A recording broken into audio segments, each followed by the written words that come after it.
How do you Well, I guess it's just, social. I really, yeah, I really love to meet friends, meet Engage. people, engage in, well, actually, probably they see some leadership qualities. I would like to give my opinion on things and how to run things.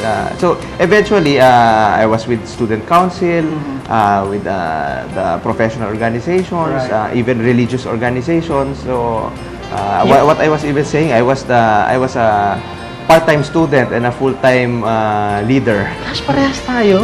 Parehas tayo nung time na yun. When I was in college, I was pretty much Talaga? the same. Wow. I majored in extracurricular activities What? and minor Exactly. in engineering subjects. It's good, right? It's good. When you're able to exercise. But the way you are thinking right now, does your family have an influence or something on the way you are thinking right now? Well, my grandfather, I grew up with my grandfather. He was also an entrepreneur during his old age, and my uncle was also an entrepreneur. My mom had a small business, but mostly small businesses. So it was an inspiration to me because I saw them while I was growing up. They handled their own time, Right. as opposed to an 8 to 5 job. They had time to spend with me Right, right. while I was growing up. So part of who you are right now, your grandfather is there? Yeah, of course, of course. My parents are separated, so my father left us while I was around. What is he saying now? Eight, Is he still... Well, we see each other very seldom, but during those times we were very cordial and civil. Right, right. So, does it have something to do with your motivation to be on your own? Well, or totally of course, there's also that aspect because my father failed to provide for us. Right. So while I was growing up, it was really into my mind that I will never be like that. That Right. I cannot provide. I cannot be there for my family. I cannot provide for my family. So I really worked on that. When you were thinking about the business concept, was there someone with you? Well, my wife, of course, was there. She was. You mean the wife? Yeah, she was always. She was my greatest critic.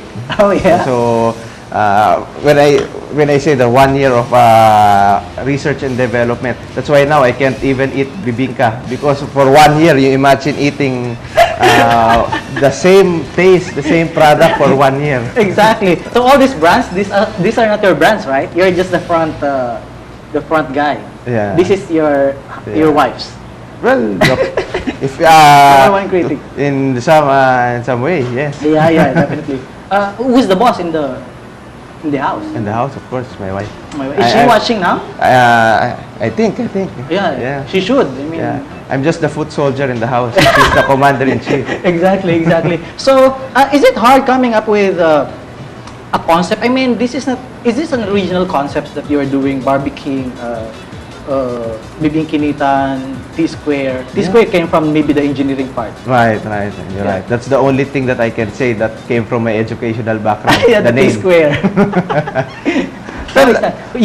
You were also conceptualizing these names. Yeah. The names, it's a joint effort with me and my wife. So, but my wife is not really involved on the day-to-day operations. What does she do? So talaga parang presidential advisor. Yeah, something like that. But she's really more on the house. Ako And the talaga- budget secretary Yeah, exactly. is the wife. Exactly. Oh my God.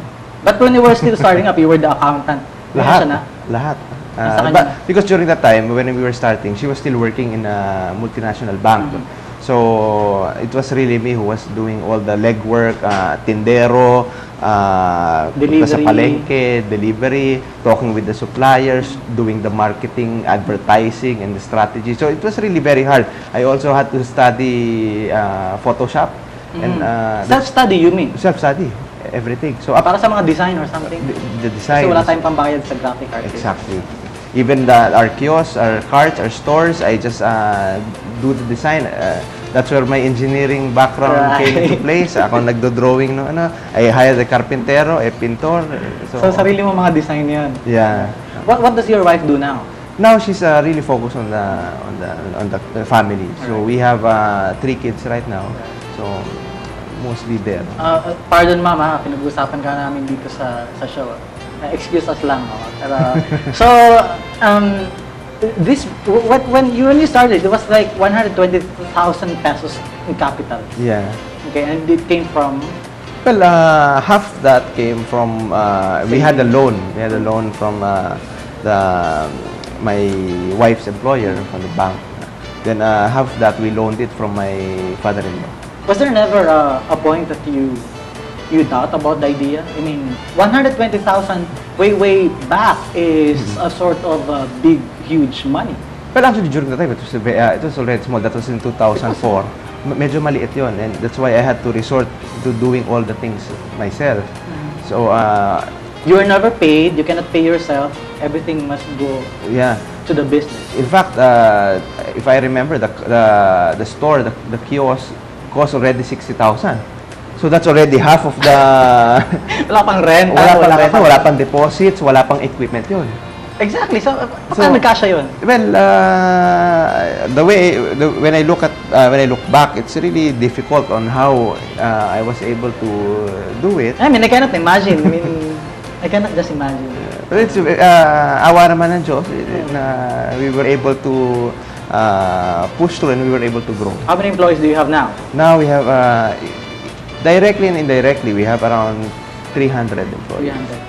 So na parang fulfilled yung goal mo na ngayon na parang may nakakapag-provide ka na ng employment. And one thing is we really encourage regularization, long-term employment. Okay, so ito hindi yung ina-outsource or contractual works. Yeah. We encourage our employees as part of our core ideologies and core values of the company. We train them to for greater position and career advancement. What was the greatest challenge of a leader or an entrepreneur na bata?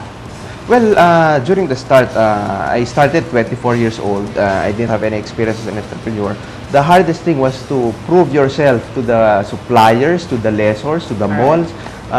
They will doubt because of your age. Can you do it? Kaya So ba what nito? Magbabayad ba to? So those are the things that might have been going through their minds. So how did you go about it? Well, I just was really determined to that. So just try and try and try? Yeah, I was determined that this will succeed through hard work and through the right strategies. It will work. So during the first 6 months, it was very difficult because I was transitioning from being an employee to an entrepreneur. The mindset is also hard to...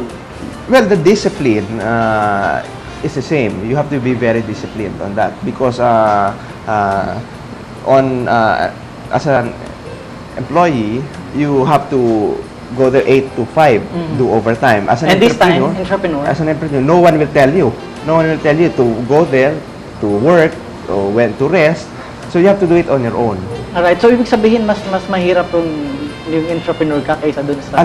It's really very difficult. Because I think our televiewers may be saying, no, madali lang kasi boss ka you can always command. Pero in reality pala, mas mahirap yung ikaw yun to provide. Well, when you're starting, wala ka pa tao. So that's why you have to do it all by yourself. You have to do it all by yourself. Yeah. I like that idea.